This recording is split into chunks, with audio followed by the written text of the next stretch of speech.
আসসালামাইকুম ভাই আপুরা, আজকে আবার তোমাদের মাঝে হাজির হলাম সজনা ডাঁটার নিরামিষ রান্না নিয়ে। তো এখানে আমি সজনা ডাঁটাটা আলু দিয়ে ঝোল করব। তো এখানে আমি মশলাটা আগে থেকে করে নিয়েছিলাম। তো এখানে মশলার ভিতর দিয়েছি জিরা, সরিষার পরিমাণটা আমি একটু বেশি দিয়েছি, সরিষা আর পেঁয়াজ, রসুন, কাঁচামরিচ।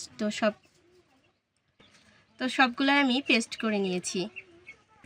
তো আমি রান্নার জন্য কড়াইতে তেল দিয়ে দিচ্ছি। এবার পেস্ট করা মশলাগুলো সব দিয়ে দিব।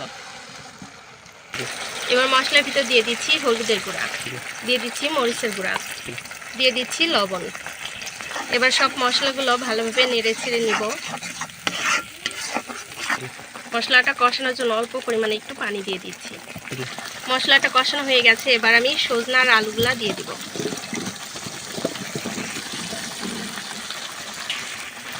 সজনাটা নাড়াচাড়া করে মশলার সঙ্গে ভালোভাবে মিশিয়ে নেব।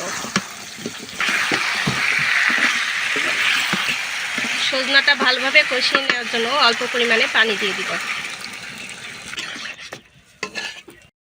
কিন্তু সজনাটা এইভাবে নিরামিষ রান্না করলে সবাই পছন্দ করে।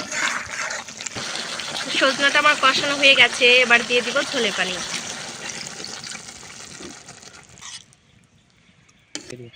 আর এটা কিন্তু একটু ঝোল ঝোল খেতেই ভালো লাগে। তো সজনাটা দেখতে পাচ্ছ সিদ্ধ হয়ে গেছে। আমি আর একটু পরিমাণে ঝোল কমাবো, যেহেতু এটা আমি ঝোল ঝোল রাখবো। আর এটা দিয়ে এই ঝোল দিয়ে ভাত খেতে কিন্তু বেশি মজা লাগে। তো আমার সজনার ঝোল হয়ে গেছে, এবার আমি নামিয়ে ফেলবো।